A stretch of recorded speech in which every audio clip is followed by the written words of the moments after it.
মানুষের ভাগ্য নিয়ে ছিনিমিনি খেললে 5 আগস্টের মতো জবাব, হুঁশিয়ারি প্রধানমন্ত্রীর। জিয়াউর রহমান ও খালেদা জিয়ার অসমাপ্ত কাজ সম্পন্নের প্রত্যয়। কমছে জ্বালানি তেলের ভোগান্তি, বাড়ছে সরবরাহ, আগামী সপ্তাহে বিদ্যুতের লোডশেডিং অর্ধেক কমে যাবে আশ্বাস মন্ত্রীর। হামের ব্যাপকতা বাড়ছেই, মোকাবেলায় চলছে টিকাদান, অস্থায়ী ক্যাম্প হাসপাতাল তৈরির পরামর্শ জনস্বাস্থ্য বিশেষজ্ঞদের। জঙ্গি হামলার শঙ্কায় বিমানবন্দরগুলোতে হাই অ্যালার্ট, 16 ডিসেম্বর ডেডলাইন ধরে এগোচ্ছে শাহজালালে 3rd টার্মিনালের কাজ।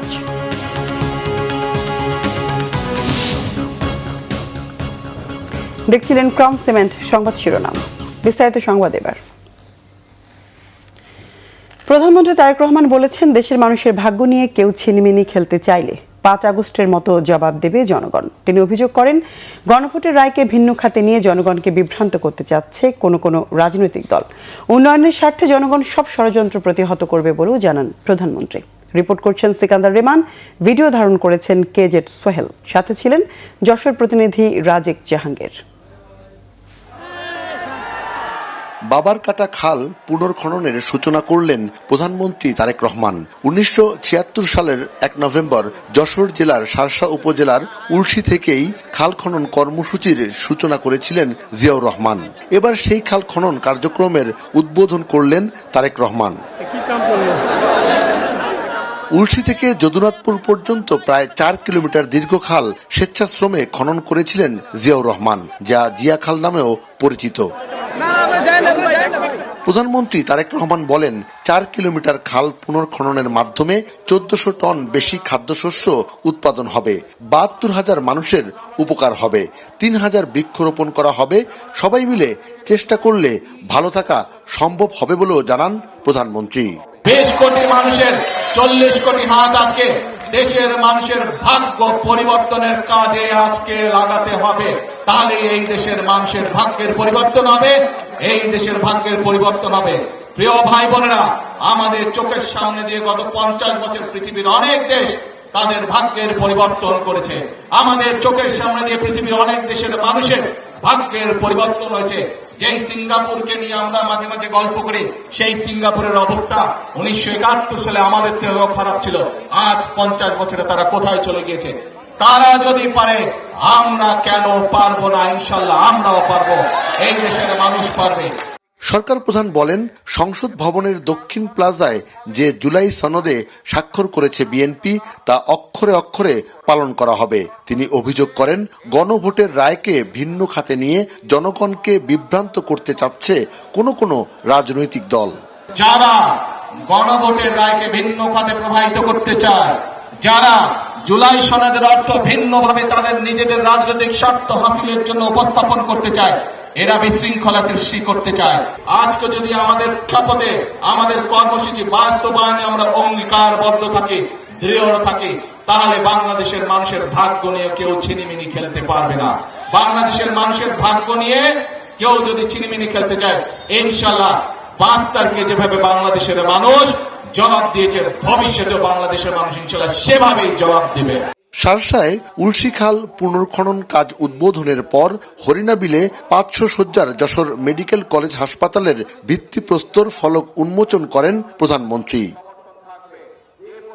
পরে দেশের প্রাচীনতম যশোর পাবলিক লাইব্রেরি ভবন পরিদর্শন করেন প্রধানমন্ত্রী। বিকেলে ঈদগাহ মাঠের জনসভায় আসেন সরকার প্রধান। তারেক রহমান জানান, সারা দেশে 20,000 কিলোমিটার খাল খনন ও পুনর্খনন করা হবে।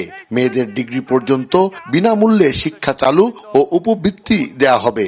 স্বাবলম্বী করতে ফ্যামিলি কার্ড ও এলপিজি কার্ড দেয়া হবে মা বোনদের। এরই মধ্যে কৃষকদের কার্ড দেয়া হচ্ছে। কলকারখানা চালু করা হবে। ইমাম সহ ধর্মীয় প্রতিষ্ঠানের প্রধানদের ভাতা দেয়া শুরু হয়েছে। জনগণকে দেয়া প্রতিশ্রুতি পালন করা হবে বলে জানান প্রধানমন্ত্রী। তিনি বলেন, টিকিট বিক্রি করতে চায় না বিএনপি, জনগণের কল্যাণে কাজ করাই বিএনপির লক্ষ্য। বাংলাদেশের মানুষ বিএনপিকে 12 তারিখের নির্বাচনে ম্যান্ডেট দিয়েছে। যে প্রতিশ্রুতি বিএনপি জনগণের কাছে দিয়েছে, সেই প্রতিশ্রুতি যাতে বিএনপি পালন করতে পারে, বাস্তবায়ন করতে পারে, তার ম্যান্ডেট জনগণ বিএনপিকে দিয়েছে। প্রিয় ভাই বোনেরা, এক দল লোকের এই ম্যান্ডেট পছন্দ নয়, এবং সেই জন্যই দেখেছেন বিভিন্ন জায়গায় গিয়ে তারা বক্তৃতা দিচ্ছে, তারা বলে বেড়াচ্ছে বিএনপি বলে ফ্যাসিবাদের দোসর হয়ে গিয়েছে। আসুন আমরা দেখি কারা ফ্যাসিবাদের দোসর হয়ে গিয়েছে। প্রিয় ভাই বোনেরা, 5 তারিখে পরে বিএনপি পরিষ্কার বলেছে জুলাই আগস্ট মাসে যারা মানুষ হত্যা করেছে তাদের আইনের বিচার হতে হবে, তাদের বিচার হতে হবে। জনগণের লুণ্ঠিত অর্থ বিদেশ থেকে ফেরত আনা হবে বলেও জানান প্রধানমন্ত্রী। তিনি বলেন, বিভ্রান্তকারীরা বিভ্রান্তি ছড়াবে, তবে জনগণের কল্যাণেই কাজ করবে বিএনপি। জনমুখী কর্মসূচি বাস্তবায়নের পাশাপাশি নির্বাচনের আগে জনগণের কাছে যেসব প্রতিশ্রুতি দিয়েছিলেন তারেক রহমান, নির্বাচিত হয়ে বিএনপি দল হিসেবে ক্ষমতায় এসে প্রধানমন্ত্রী তারেক রহমান কিন্তু জনগণকে দেয়া সেই প্রতিশ্রুতি বাস্তবায়ন করছেন। আগামী দিনে সরকারের এ সমস্ত প্রতিশ্রুতি বাস্তবায়নের ক্ষেত্রে জনগণকে পাশে চাইলেন তারেক রহমান। তিনি বললেন, সব ধরনের ষড়যন্ত্র মোকাবেলায় সবাইকে ঐক্যবদ্ধ থাকতে হবে। সিকান্দার রেমান, বাংলা ভিশন, ঈদগাহ ময়দান, যশোর। বাজেটে ফ্যামিলি কার্ডের জন্য প্রয়োজনীয় অর্থ বরাদ্দ রাখা হবে বলে জানিয়েছেন অর্থমন্ত্রী আমির খসরু মাহমুদ চৌধুরী। সচিবালয়ে তিনি একথা বলেন। এই প্রকল্প বাস্তবায়নে কিছু ছোটখাটো ভুল হয়েছে জানিয়ে মন্ত্রী বলেন, ভবিষ্যতে এই ধরনের ভুল গ্রহণযোগ্য হবে না। এটা যাতে পরিপূর্ণভাবে পালিত হয়, এই জন্য কোথায় কোথায় আমরা সমস্যাগুলো পাচ্ছি। আমাদের পাইলট প্রজেক্টে যে কাজগুলো আমরা করেছি 37,000-এর মতো দেওয়া হয়েছে, 814, 37,000-এর উপরে দেওয়া হয়েছে। এখানে কোথায় কোথায় সমস্যাগুলো হয়েছে, ভুলগুলো কোথায় হয়েছে, কেউ বাদ গেছে কিনা, আবার কেউ ভুলে এখানে অন্তর্ভুক্ত হয়েছে কিনা, এই বিষয়গুলো এররগুলো আমরা অ্যাডজাস্ট করে আগামী দিনে এটা তো অব্যাহত চলতে থাকবে। সুতরাং আগামী দিনে এই কারেকশনগুলো করে আমরা যাতে এগিয়ে যেতে পারি, এবং এটার জন্য যথাযথ বরাদ্দ যা দরকার এটাও আলোচনায় আসছে। সংখ্যাটা তো আমি বলার দরকার নেই, প্রয়োজনীয় বরাদ্দ দেওয়া হবে। সুতরাং এই ব্যাপারে এটা তো সরকারের সিদ্ধান্ত। রাজধানীর ফিলিং স্টেশনগুলোতে জ্বালানি সংগ্রহের দীর্ঘ লাইন কমে আসায় কিছুটা স্বস্তি গ্রাহকদের। বাইক চালকরা গড়ে 20 থেকে 30 মিনিটেই তেল সংগ্রহ করতে পারছেন, তবে প্রাইভেট কারের ক্ষেত্রে সময় কিছুটা বেশি লাগছে। নাবিল জাহাঙ্গীরের রিপোর্ট। ইরান যুদ্ধের ফলে বিশ্বজুড়ে সৃষ্ট জ্বালানি সংকটে ভোগান্তিতে পড়েছেন দেশের গ্রাহকরাও। জ্বালানি সংগ্রহের লাইন দীর্ঘ থেকে দীর্ঘতর হওয়ায় তেল সংগ্রহে তাদের অপেক্ষা করতে হয়েছে 5 থেকে 7 ঘন্টা। অনেকে সিরিয়াল দিয়েছেন রাত থেকেও। গত কয়েকদিন ধরে সেই দৃশ্য বদলাতে শুরু করেছে। এখন 20 থেকে 30 মিনিটের অপেক্ষায় তেল সংগ্রহ করতে পারছেন মোটরবাইক চালকরা। এখন আগের থেকে সিরিয়ালটা কিছুটা কম হয়েছে এবং আমরা তেল এখন পাচ্ছি পর্যাপ্ত পরিমাণ। আজকে আমার বেশি লাগেনি, 20 মিনিট 22 মিনিট এরকম লাগছে। এতদিন অনেক ভোগান্তি ছিলাম এবং অনেক লম্বা সময়ের তেল পাইনি বা পাইছি কিন্তু কম। অনেক বাইকার অনেক রিজার্ভ করতো, এখন তারাও যে রিজার্ভ করতেছে ওগুলা চালাইতেছে, এখন লাইনে আসতেছে, ওই জন্য ধারণা কিছু কমছে লাইন। তবে প্রাইভেট কারে তেল নিতে চালকদের অপেক্ষা করতে হচ্ছে পাম্প ভেদে 1 থেকে 2 ঘন্টা। বর্তমান তেলের সংকটটা অনেকটাই কমে আসছে। এখন ধীরে ধীরে আস্তে আস্তে তেল পাওয়া যাচ্ছে, লম্বা সিরিয়াল থাকে না, রাস্তায় জ্যাম থাকে না। আজকে আমি সিরিয়াল দিয়েছি 9:30, এখনই পাইলাম। কয়েকদিন আগে খুব চাপ ছিল, তার থেকে একটু চাপ কমছে, আগের থেকে একটু কম। পাম্প সংশ্লিষ্টরা বলছেন, ডিপো থেকে পাম্প প্রতি তেলের বরাদ্দ বেড়ে যাওয়ায় সুফল পেতে শুরু করেছেন গ্রাহকরা। মানে এখন তেলও বেশি পাইতেছি, গাড়ি চাপও কম, গাড়ি চাপ থাকে না, রাত্রে গাড়ি আয় না, দিনে কিছু যা গাড়ি আয়, যেমন আগে 13.5, এখন 18 পাই, 18,000 লিটার। এদিকে ডিপো থেকে রাজধানীর কয়েকটি পাম্পে সময় মতো তেল না পৌঁছানোয় বিক্রি বন্ধ থাকতেও দেখা গেছে। এভাবে সরবরাহ বিঘ্নিত হলে তার বিরূপ প্রভাবের আশঙ্কা রয়েছে বলে মনে করছেন সংশ্লিষ্টরা। নাবিল জাহাঙ্গীর, বাংলা ভিশন, ঢাকা। আগামী সপ্তাহে দেশে বিদ্যুতের লোডশেডিং অর্ধেক কমে যাবে জানিয়েছেন বিদ্যুৎ মন্ত্রী ইকবাল হাসান মাহমুদ টুকু। রাজধানীতে 4র্থ চায়না বাংলাদেশ নবায়নযোগ্য জ্বালানি শীর্ষক ফোরামে তিনি একথা বলেন। তিনি বলেন, আওয়ামী লীগ সরকার জ্বালানি খাতে বিপর্যয় তৈরি করে গেছে, সরকারকে তার খেসারত টানতে হবে। বিদ্যুৎ সংকট সমাধানে সরকার সোলার উৎপাদিত বিদ্যুৎকে সবচেয়ে বেশি গুরুত্ব দিচ্ছে জানিয়ে মন্ত্রী বলেন, আগামী 5 বছরে এ থেকে 10,000 মেগাওয়াট বিদ্যুৎ উৎপাদনের পরিকল্পনা রয়েছে সরকারের।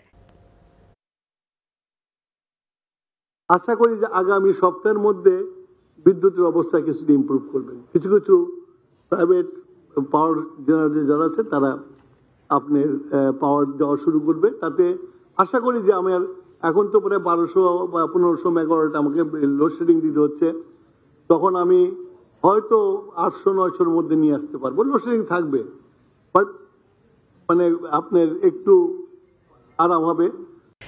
হামে দেশের বিভিন্ন জায়গায় আরো 5 শিশুর মৃত্যু হয়েছে। রাজধানীতে প্রতিদিনই বাড়ছে হাম উপসর্গ নিয়ে হাসপাতালে ভর্তি শিশুর সংখ্যা। পরিস্থিতি বিবেচনায় অস্থায়ী ক্যাম্প হাসপাতাল তৈরির পরামর্শ জনস্বাস্থ্য বিশেষজ্ঞদের। এদিকে হামের প্রকোপ মোকাবেলায় বিভিন্ন স্কুলে এবং এলাকা ভিত্তিক ওয়ার্ডে ওয়ার্ডে টিকাদান কর্মসূচি চালিয়ে যাচ্ছে স্বাস্থ্য ও পরিবার কল্যাণ মন্ত্রণালয়। মোবাশ্বের আহমেদের রিপোর্ট। হামের প্রাদুর্ভাব ঠেকাতে দেশব্যাপী টিকাদান কর্মসূচি শুরু করেছে সরকার। এই কর্মসূচির আওতায় 6 মাস থেকে 5 বছরের কম বয়সী মোট 1,78,40,536 জন শিশুকে টিকা দেওয়া হচ্ছে। সাপ্তাহিক ছুটি ছাড়া প্রতিদিন সকাল 8টা থেকে স্থায়ী ও অস্থায়ী কেন্দ্রগুলোতে টিকা নিচ্ছে শিশুরা। হামের টিকা ওর আগের 2টা দেওয়া ছিল ডোজ, তাও আমরা বুস্টার হিসেবে এই টিকাটা দিলাম আর কি। বেশিক্ষণ লাগেনি, হাম রুবেলা টিকাটাই দিয়েছি বুস্টারটা।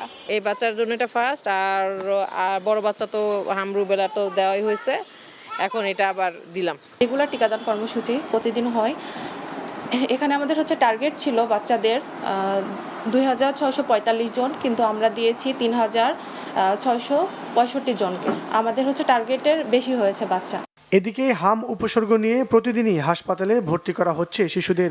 আক্রান্ত হয়ে মারাও যাচ্ছেন কেউ কেউ। টিকাদান কর্মসূচির পাশাপাশি বাড়তি রোগী নিয়ন্ত্রণে অস্থায়ী ক্যাম্প হাসপাতাল তৈরির পরামর্শ জনস্বাস্থ্য বিশেষজ্ঞ ডক্টর লেলিন চৌধুরীর। জরুরি অবস্থায় ক্যাম্প হাসপাতাল অর্থাৎ অস্থায়ী ফিল্ড হাসপাতাল এগুলো করার উদ্যোগ নিতে হয়। আমি বর্তমান সরকারের প্রতি অনুরোধ রাখবো তারা যেন এই জাতীয় প্রস্তুতি রাখে। যদি রোগীর সংখ্যা আরও বাড়ে তাহলে করোনার সময় যেমন করা হয়েছিল তেমনি ঢাকাসহ বড় জায়গাগুলিতে কিছু ফিল্ড হাসপাতাল বা ক্যাম্প হাসপাতাল করার জন্য যেন প্রস্তুতি রাখা হয়। হামের পাশাপাশি অন্যান্য টিকাদান কার্যক্রমও নিয়মিত চালিয়ে যাওয়ার আহ্বানও জানান তিনি। মোবাশ্বের আহমেদ, বাংলা ভিশন, ঢাকা।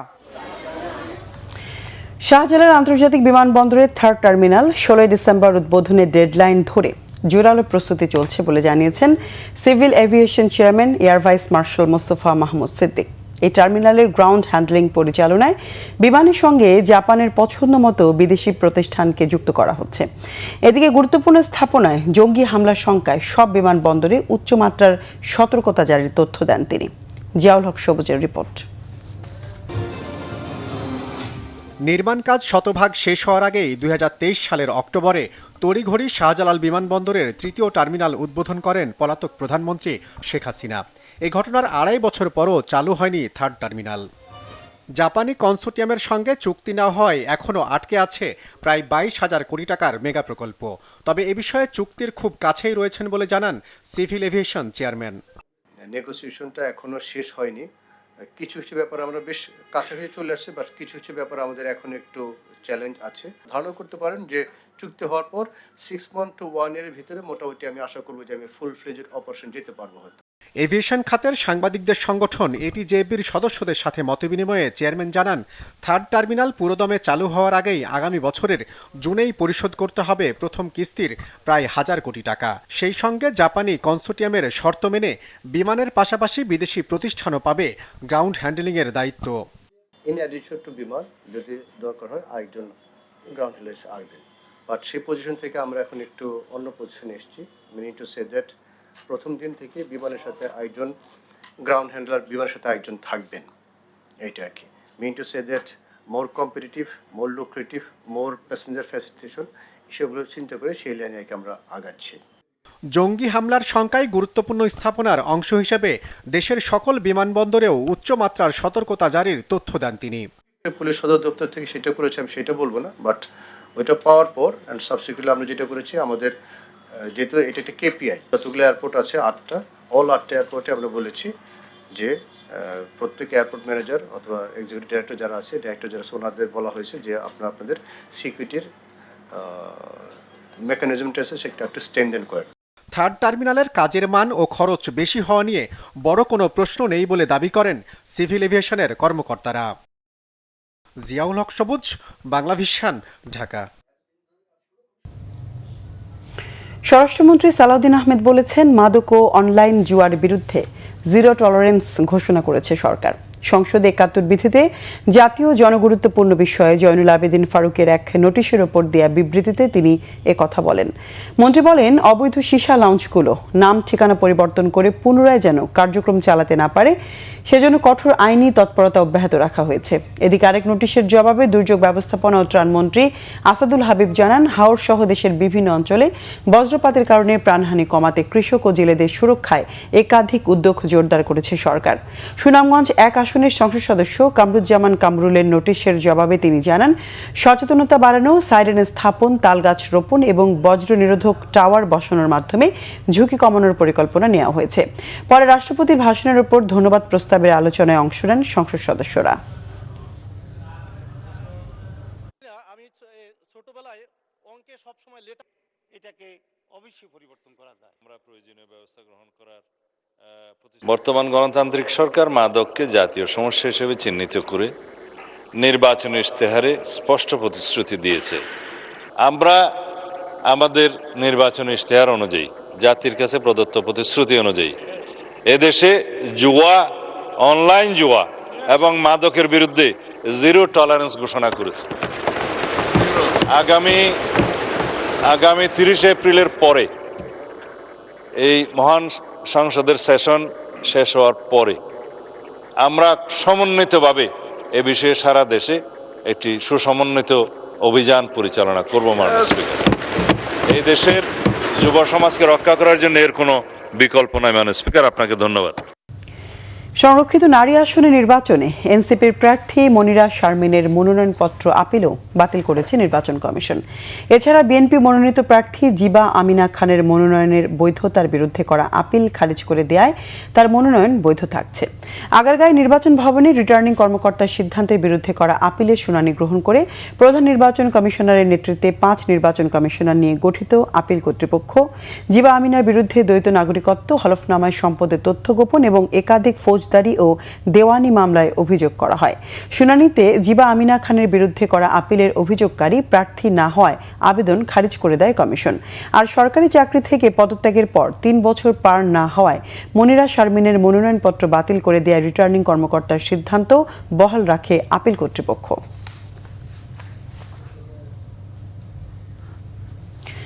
মানহানি মামলায় কুষ্টিয়া ৩ আসনের সংসদ সদস্য ও ইসলামী বক্তা মুফতি আমির হামজাকে ৮ সপ্তাহের আগাম জামিন দিয়েছে উচ্চ আদালত। মানহানি মামলায় গ্রেফতারি পরোয়ানা জারির প্রেক্ষাপটে সোমবার হাইকোর্টের একটি দ্বৈত বেঞ্চ শুনানি শেষে তার জামিন মঞ্জুর করে। সকালে সশরীরে হাইকোর্টে উপস্থিত হন আমির হামজা।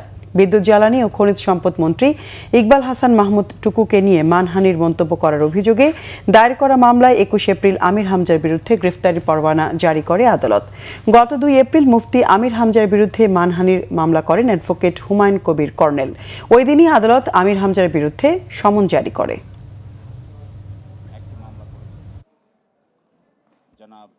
যে সিরাজগঞ্জের একটি আদালত একটি ওয়ারেন্ট জারি করেছিল, বর্তমান সরকারের একজন মাননীয় মন্ত্রী ওনার ব্যাপারে একটা মন্তব্য করেছেন এবং তার পক্ষে সিরাজগঞ্জ বারের একজন আইনজীবী একটি মামলা করেছেন পেনাল কোডের ৩টি সেকশন দিয়ে। তো তার প্রেক্ষিতেই আজকে আগাম জামিন নেওয়ার জন্য আমরা এসেছিলাম। আদালত শুনানি করেছেন, করে আমাদেরকে আগাম জামিন দিয়েছেন ৮ সপ্তাহ অথবা till conclusion of the trial, অথবা মামলা শেষ হওয়া পর্যন্ত। তথ্য সম্প্রচার মন্ত্রী জহিরুদ্দিন স্বপন জানিয়েছেন, গণমাধ্যমের স্বাধীনতা নিশ্চিত ও অপতথ্যের হাত থেকে দেশকে সুরক্ষার বিষয়ে কাজ করছে সরকার। সকালে তথ্যমন্ত্রীর সাথে বাংলাদেশে নিযুক্ত মার্কিন রাষ্ট্রদূতের বৈঠকের পর সাংবাদিকদের এই তথ্য জানান মন্ত্রী। তিনি বলেন, ভুল তথ্য ও অপতথ্যের চ্যালেঞ্জ মোকাবেলায় একসাথে কাজ করবে বাংলাদেশ ও যুক্তরাষ্ট্র। তিনি আরও বলেন, মিডিয়া কমিশন গঠনের বিষয়ে আলোচনা হয়েছে মার্কিন রাষ্ট্রদূতের সাথে, যেখানে পলিসি সাপোর্ট থেকে শুরু করে অন্যান্য সহায়তা নেওয়া হবে তাদের। তথ্যমন্ত্রী জানান, একই সাথে স্বাধীন গণমাধ্যম প্রতিষ্ঠার ক্ষেত্রেও গুরুত্ব দিয়ে কাজ করবে সরকার। সৌজন্যতা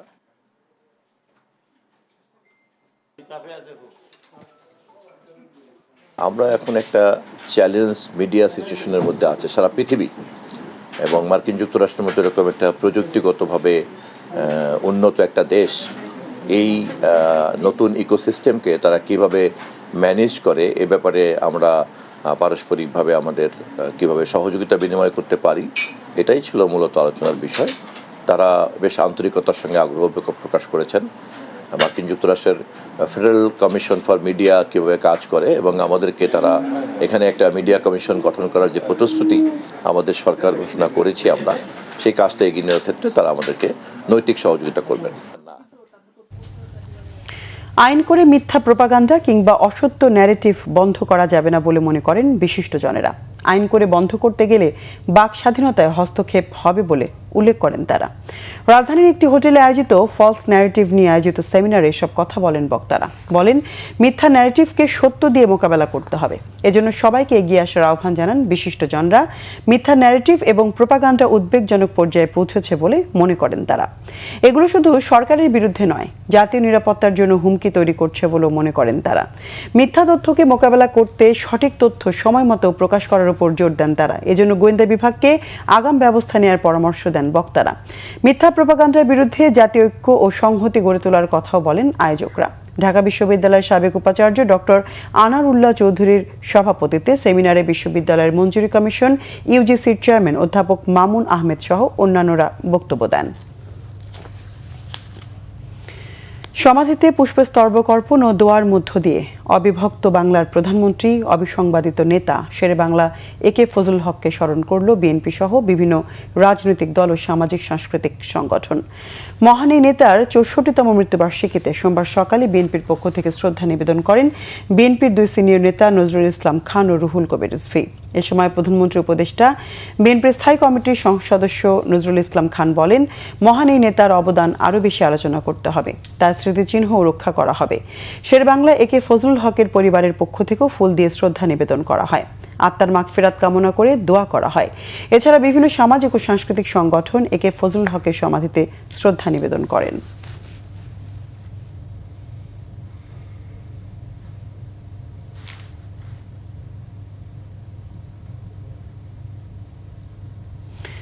বিএনপি যেখানে নারীর ক্ষমতায়ন চায়, সেখানে প্রতিপক্ষ দল চায় নারীদের ঘরে আবদ্ধ করে রাখতে, এমন দাবি করেছেন প্রধানমন্ত্রীর উপদেষ্টা ও প্রধানমন্ত্রীর কার্যালয়ের মুখপাত্র ডক্টর মাহাদি আমিন। এ সময় বিএনপির সিনিয়র যুগ্ম মহাসচিব রুহুল কবির রিজভী বলেন, বিশ্বের সবচেয়ে উদারতম জাতীয়তাবাদের রাজনীতির সূচনা করেছিলেন জিয়াউর রহমান।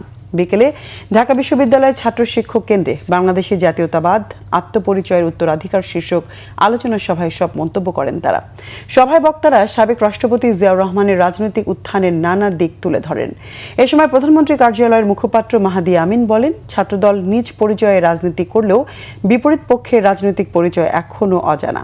বাক স্বাধীনতার নামে অশ্লীলতা ও প্রোপাগান্ডা ছড়ানোর সমালোচনাও করেন তিনি।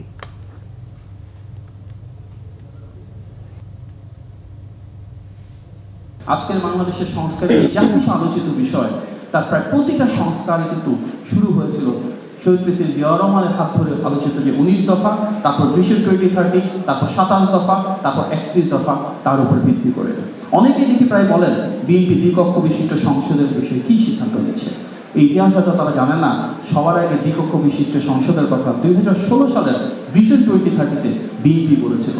এই দেশপ্রেমের কারণেই তিনি একজন মহান জাতীয়তাবাদী, আর মহান জাতীয়তাবাদী হওয়ার কারণেই তার শত্রুপক্ষ বেড়ে গেল।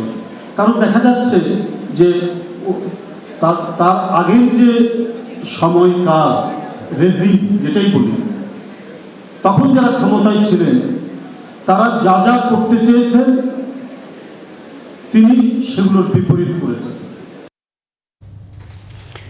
মিথ্যা মামলা দেওয়ার সংস্কৃতি থেকে মানুষকে বের হয়ে আসার আহ্বান জানিয়ে আইনমন্ত্রী মোহাম্মদ আসাদুজ্জামান বলেছেন, নিপীড়িত মানুষকে বিনামূল্যে আইনি সহায়তা দিতে সরকার প্রতিশ্রুতিবদ্ধ। সোমবার রাজধানীর বনানীতে ভ্রাম্যমাণ লিগ্যাল এইড ক্যাম্পের উদ্বোধনী অনুষ্ঠানে তিনি একথা বলেন। লিগ্যাল এইড সেবা থেকে কেউ বঞ্চিত হলে আইন মন্ত্রণালয়কে অবহিত করার আহ্বান জানিয়ে তিনি বলেন, আদালতে যাওয়ার আগে যে কোনো সমস্যার সমাধানে লিগ্যাল এইডের মাধ্যমে নিজেদের মধ্যে মীমাংসা করার চেষ্টা করা উচিত। ঢাকা উত্তর ও দক্ষিণ সিটি কর্পোরেশনে আরও 9টি স্থানে পর্যায়ক্রমে ভ্রাম্যমাণ লিগ্যাল এইড ক্যাম্পের কার্যক্রম শুরু করা হবে। এসব ক্যাম্পের মাধ্যমে লিগ্যাল এইডের প্যানেলভুক্ত আইনজীবীরা বিনামূল্যে পরামর্শ দেবেন।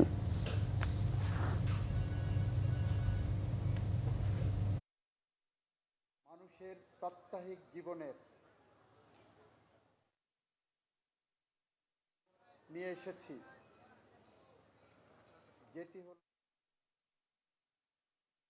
এটি সরকারের অন্যতম একটি সফল উদ্যোগ, যে উদ্যোগের মাধ্যমে এখন থেকে আর কাউকে চিন্তা করতে হবে না যে আমি যদি বিপদে পড়ি, আমি যদি অন্যায়ের শিকার হই, আমাকে কেউ যদি অন্যায়ভাবে মামলায় আসামি করে, আমাকে যদি কেউ অন্যায়ভাবে অত্যাচার করে, তার বিরুদ্ধে যদি আমার আইনগত ব্যবস্থা নিতে হয়, তাহলে ভয় পাইতে হবে না যে আমি টাকা কোথায় পাবো। তাদের জন্য টাকা দেবে সরকার, তাদের পাশে থাকবেন সরকার। সরকারের একটি রাজনৈতিক এবং নীতিগত এটা অঙ্গীকার। ছিনতাইকারীদের হাতে খুন হয়েছেন কুমিল্লার কাস্টমস কর্মকর্তা বুলেট বৈরাগী। এই ঘটনায় ৫ জনকে গ্রেফতার করেছে র্যাব ১১-র অভিযাত্রিক দল। দুপুরে রাজধানীর কারওয়ান বাজারে র্যাব মিডিয়া সেন্টারে এক সংবাদ সম্মেলনে এই তথ্য জানায় র্যাব। গ্রেফতারকৃতরা হলো রাহাত হোসেন জুয়েল, সোহাগ, ইসমাইল হোসেন, জনি, সুজন ও হৃদয়। র্যাব জানায় বুনিয়াদী প্রশিক্ষণ শেষে চট্টগ্রাম থেকে কুমিল্লায় ফেরার পথে পদুয়ার বাজারে নামার কথা থাকলেও বাস তাকে পরের স্টেশনে নামিয়ে দেয়। সে সময় শেয়ারিংয়ে ভাড়ায় চালিত সিএনজি অটোরিকশায় করে তিনি পদুয়ার বাজারে যাওয়ার চেষ্টা করেন, কিন্তু ছিনতাইকারীরা অবস্থান করছিল সিএনজি অটোরিকশাতেই। সিএনজিতে ওঠার পরপরই ছিনতাইকারীদের সাথে তার ধস্তাধস্তি হয়। এ সময় বুলেট বৈরাগীর মাথায় আঘাত করে তারা। পরে মূল্যবান সামগ্রীগুলো ছিনিয়ে নিয়ে বুলেটকে সিএনজি থেকে ফেলে দেওয়া হয়। এ সময় মাথায় গুরুতর আঘাত পান বুলেট বৈরাগী, এতেই তার মৃত্যু হয়। হত্যায় জড়িত ৫ ছিনতাইকারীকে গ্রেফতার সহ সিএনজি অটোরিকশা জব্দ করেছে র্যাব। তারা সবাই পেশাদার ছিনতাইকারী। গত শনিবার কুমিল্লায় সহকারী রাজস্ব কর্মকর্তা বুলেট বৈরাগীর মরদেহ উদ্ধার করে আইনশৃঙ্খলা বাহিনী। এবং আমরা প্রাথমিক জিজ্ঞাসাবাদে যে তথ্য পেয়েছি, তারা এই অপরাধটি, ঘৃণ্য জঘন্য অপরাধটি সংগঠিত করবার আগ মুহূর্তেও আরও অপরাধে তারা সংশ্লিষ্ট ছিল। সেখান থেকে তারা পালিয়ে এসে এই অপরাধগুলো সংগঠিত করেছে। অর্থাৎ বিষয়টি যে পূর্ব পরিকল্পিত এমনটি না। তাই তারা হয়তো ওত পেতে ছিল ওই স্থানে, যখন ভিকটিমকে ওইখানে গাড়ি থেকে নামতে দেখে তখন তারা এই প্ল্যানটি করে যে ভিকটিমকে তারা তাদের সিএনজিতে যাত্রী হিসেবে নেবে এবং পথিমধ্যে তারা এরকম একটি অপরাধ সংগঠিত করবে। জামালপুরে কালবৈশাখী ঝড়ে ঘরের ওপর গাছ পড়ে মৃত্যু হয়েছে মা ও 2 মেয়ের। বজ্রপাতে ঠাকুরগাঁয়ের পীরগঞ্জে 2 জন ও চট্টগ্রামের রাঙ্গুনিয়া একজনের মৃত্যু হয়েছে। জামালপুরে মিলানদহের নয়নগরের পূর্ব দাগি গ্রামে রাতে কালবৈশাখী ঝড়ে ঘরের ওপর গাছ পড়ে মৃতরা হচ্ছেন পূর্ব দাগি গ্রামের মৃত গনি মণ্ডলের স্ত্রী খুকি বেগম, তার 2 মেয়ে ফরিদা আক্তার ও ফতে আক্তার। ফায়ার সার্ভিস জানায় ঝড়ের সময় ঘরের ওপর গাছ পড়লে ঘটনাস্থলেই 3 জনের মৃত্যু হয়। এছাড়া পৌর শহর সহ জেলার বিভিন্ন স্থানে ঘরবাড়ি, আধাপাকা ধান, ভুট্টা সহ বিভিন্ন ফসলের ক্ষতি হয়েছে। উপড়ে গেছে অসংখ্য গাছপালা। এদিকে ঠাকুরগাঁয়ের পীরগঞ্জে আলাদা জায়গায় বজ্রপাতে এক গৃহবধূ, এক কৃষকের মৃত্যু হয়েছে। তারা হলেন উপজেলার সৈয়দপুর ইউনিয়নের রশিদুল ইসলামের স্ত্রী সেলিনা আক্তার এবং কোষারানীগঞ্জের কোষাডাঙ্গি পাড়া গ্রামের আকবর আলীর ছেলে ইলিয়াস আলী। কালবৈশাখী ঝড়ে গাইবান্ধায়ও ঘরবাড়ি সহ ধান, ভুট্টা এবং চলতি মৌসুমের বিভিন্ন ফসলের ব্যাপক ক্ষতি হয়েছে। নারায়ণগঞ্জের বহুল আলোচিত 7 খুনের 12 বছর আজ। সুপ্রিম কোর্টের আপিল বিভাগে মামলাটি নিষ্পত্তির অপেক্ষায় প্রায় 9 বছর ধরে ঝুলে আছে। হত্যাকাণ্ডের পর দীর্ঘ 12 বছর ধরে বিচার কাজ শেষ না হওয়ায় হতাশ হয়ে পড়েছেন নিহতদের স্বজনরা। মামলাটি দ্রুত নিষ্পত্তি সহ খুনিদের সর্বোচ্চ শাস্তি কার্যকরের দাবি পরিবারের। নারায়ণগঞ্জ প্রতিনিধি আফজাল হোসেন পন্টির তথ্য ও ভিডিওতে বিস্তারিত। 2014 সালের 27 এপ্রিল আদালতে হাজিরা দিয়ে বাড়ি ফেরার পথে ঢাকা নারায়ণগঞ্জ লিং রোডের লামাপাড়া এলাকা থেকে অপহরণ করা হয় নারায়ণগঞ্জ সিটি কর্পোরেশনের সাবেক প্যানেল মেয়র নজরুল ইসলাম, তার বন্ধু মনিরুজ্জামান স্বপন, তাজুল ইসলাম, লিটন, গাড়ি চালক জাহাঙ্গীর আলম, আইনজীবী চন্দন সরকার ও তাঁর গাড়ি চালক মোহাম্মদ ইব্রাহিম, এই 7 জনকে। অপহরণের 3 দিন পর 30 এপ্রিল শীতলক্ষা নদীর শান্তির চরে তাদের ভাসমান লাশ উদ্ধার করে পুলিশ। এই হত্যাকাণ্ডের ঘটনায় নিহত নজরুল ইসলামের স্ত্রী সেলিনা ইসলাম বিউটি ও নিহত আইনজীবী চন্দন সরকারের জামাতা বিজয় কুমার পাল আলাদা 2টি মামলা করেন। ঘটনার ৩৩ মাস পর ২০১৭ সালের ১৬ জানুয়ারি জেলা ও দায়রা জজ আদালত ৭ খুনের মামলার প্রধান আসামি নূর হোসেন ও র্যাব ১১-র চাকরিচ্যুত ৩ কর্মকর্তা lieutenant colonel Tarek Sayeed Mohammad, major Arif Hossain ও লেফটেন্যান্ট কমান্ডার MM রানা সহ ২৬ জনকে মৃত্যুদণ্ড ও অন্য আসামিদের বিভিন্ন মেয়াদে সাজা দেয়। রায়ের বিরুদ্ধে আসামিপক্ষ আপিল করলে দীর্ঘ শুনানি শেষে ২০১৮ সালের ২২ আগস্ট হাইকোর্ট ১৫ জনের মৃত্যুদণ্ডের আদেশ বহাল রেখে ১১ জনকে যাবজ্জীবন এবং বাকিদের বিভিন্ন মেয়াদে সাজা দেন। দীর্ঘ ৭ বছরের বেশি সময় ধরে ঝুলে আছে মামলাটির বিচার কাজ। হাইকোর্ট পর্যন্ত আমরা এটা রায় পেয়েছি। যেভাবে হাইকোর্ট শেষ হচ্ছে, আপিল বিভাগও এবার শেষ করবে খুব দ্রুতভাবে।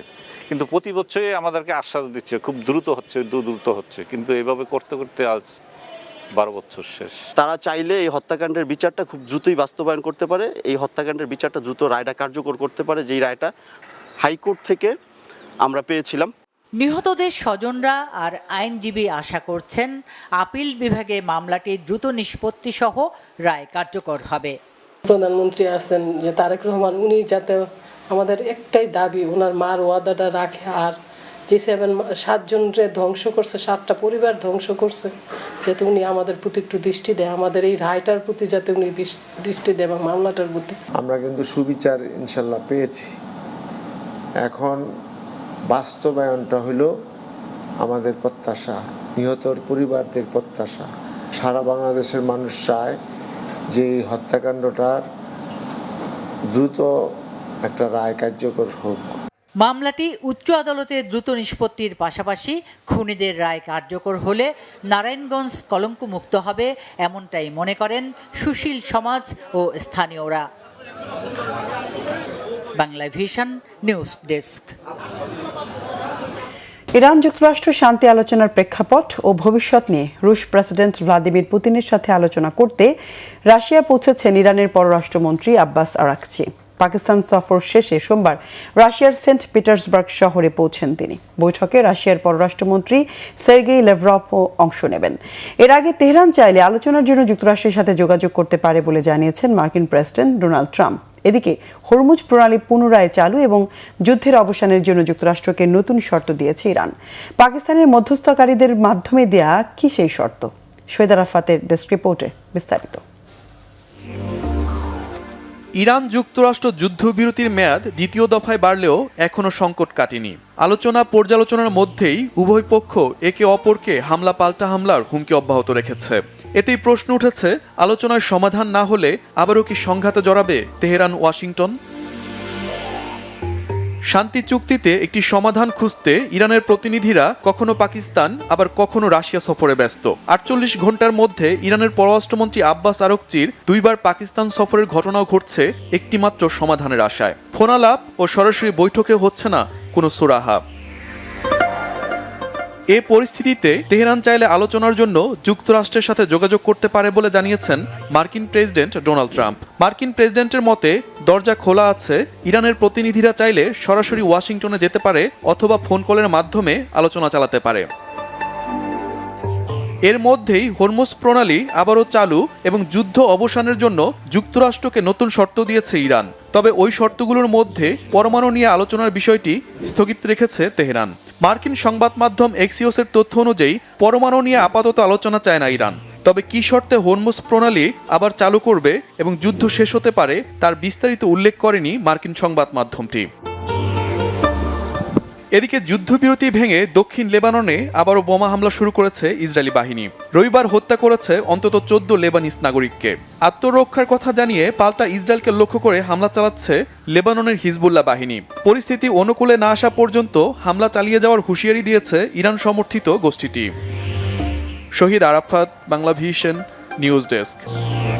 বাংলাদেশ শ্রীলঙ্কার নারী টি-20 সিরিজ শুরু হবে মঙ্গলবার। সিলেটে দুপুর 1:30টায় শুরু হবে ম্যাচ। ওয়ানডে সিরিজে ব্যর্থতা কাটিয়ে জয় দিয়ে টি-20 সিরিজ শুরু করতে চায় বাংলাদেশ। এর আগে রাজশাহীতে 3 ম্যাচ ওয়ানডে সিরিজ 2-1 হেরেছে বাংলাদেশ। সিরিজের প্রথম ম্যাচ জয় পেলেও পরের 2 ম্যাচেই হেরেছে টাইগ্রেসরা। মূলত ব্যাটিং ব্যর্থতায় ওয়ানডে সিরিজে হেরেছে স্বাগতিক দল। ব্যাটারদের 2-1 ছাড়া টি-20 সিরিজে ওপেনার ফারজানা হককে বিশ্রামে রেখে শারমিন সুলতানাকে স্কোয়াডে নেওয়া হয়েছে। এই প্রথম টি-20 দলে সুযোগ পেলেন শারমিন সুলতানা। যদিও ওয়ানডে সিরিজে খেলেছেন শারমিন, কিন্তু 3 ম্যাচে মাত্র 42 রান করে হতাশ করেছেন। ওয়ানডের মতো টি-20 সিরিজে বাংলাদেশ দলের ব্যাটিং অধিনায়ক নিগার সুলতানা জ্যোতি, সোবহানা মুস্তারি এবং শারমিন আক্তারের উপর নির্ভরশীল। ব্যাটিংয়ের চেয়ে বাংলাদেশ নারী দলের বোলিং কিছুটা এগিয়ে। নতুন বলে মারুফা আক্তার, বাহাতি পেসার ফারিহা তৃষ্ণা সিলেটের সিমিং উইকেটে বাড়তি সুবিধা পাবেন। সহ অধিনায়ক নাহিদা আক্তার, রাবেয়া খান, সুলতানা খাতুন এবং ফাহিমা খাতুন স্পিন বোলিংয়ে দায়িত্ব পালন করবেন। জুনে ইংল্যান্ডে হবে টি-20 নারী বিশ্বকাপ। শ্রীলঙ্কার বিপক্ষে এই সিরিজটি বিশ্বকাপের আগে বাংলাদেশের শেষ মিশন, তাই এই সিরিজে ভালো করা এবং একই সাথে বিশ্বকাপের জন্য দলের সেরা কম্বিনেশন খুঁজে পাওয়া হবে গুরুত্বপূর্ণ।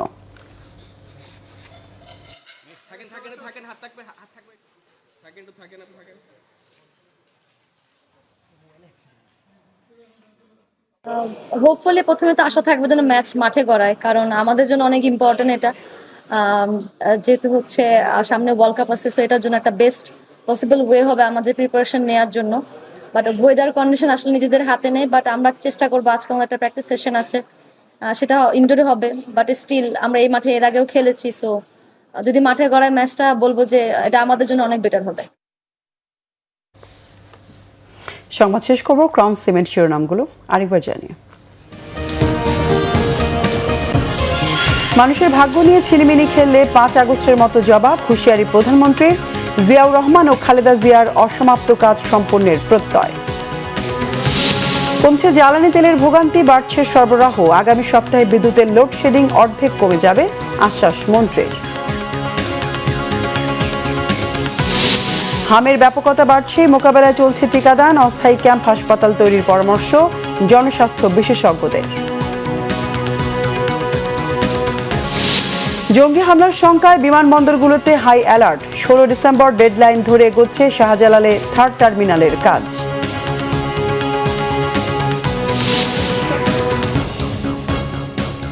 দর্শক, এ ছিল এখনকার মতো। পরের সংবাদ রাত 10:30টায়। এর আগে 9টায় রয়েছে নিউজ 20। দেখার আমন্ত্রণ রইল। এতক্ষণ সঙ্গে থাকায় ধন্যবাদ সবাইকে।